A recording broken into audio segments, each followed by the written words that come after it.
This is Revelations.Unveiled.Detroit.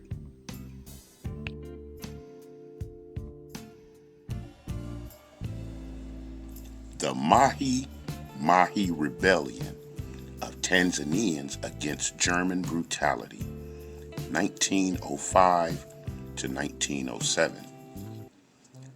The most significant African challenge to German colonial rule during the brief period when Germany had African colonies was the MAJI MAJI uprising of Tanganyika. The uprising involved people over 10,000 square miles and lasted 2 years.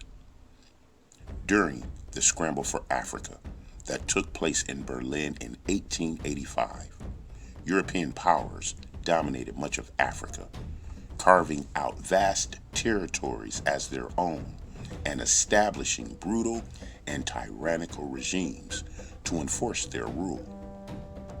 4 major regions had been colonized by Germany, including Tanganyika, modern-day Tanzania, Togo, Cameroon, and Namibia. Tanzania had been acquired largely through the efforts of the German Colonization Society, founded by Dr. Karl Peters.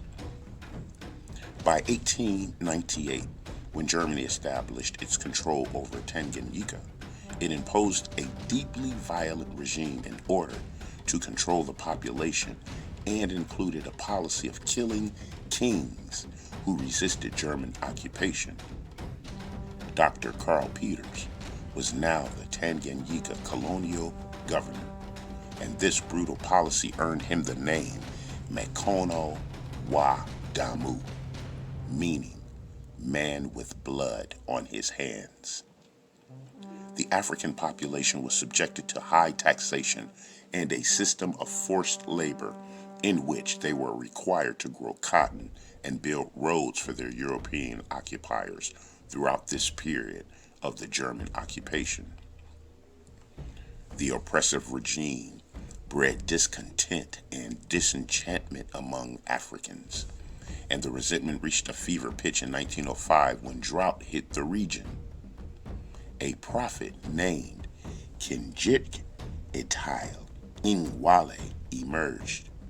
He claimed to know a secret sacred liquid that had power to repel German bullets. The sacred liquid was called MAJI MAJI, which means sacred water. The first warriors of the rebellion began to move against the Germans, armed with arrows, spears, and doused with MAJI MAJI water. They were attacking at first only small German outposts, such as at Samanga, and destroying cotton crops. The rebellion spread throughout the colony, eventually involving 20 different ethnic groups, all of whom wished to dispel the German colonizers.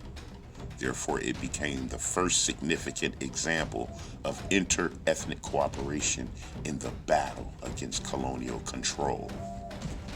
The rebellion reached a peak at the Mahinj in August 1905, where several thousand MAJI MAJI warriors attacked but failed to overrun a German stronghold. The Germans retaliated on October 21st, 1905 with an attack on the camp of the unsuspecting Ngoni people who had recently joined the rebellion. The Germans killed hundreds of men, women, and children. The attack was the beginning of a brutal counteroffensive that ultimately left an estimated 75,000 MAJI MAJI warriors dead by 1907. Famine was also adopted by the Germans as a weapon, purposely destroying the crops of suspected MAJI MAJI supporters. The MAJI MAJI uprising was ultimately unsuccessful, but it forced Kaiser Wilhelm's government in Berlin to begin instituting reforms in their African colonies as they realized the potential costs of their brutality. Also, the the uprising would become an inspiration for later 20th century freedom fighters who called for similar inter-ethnic unity as they struggled against European colonial rule.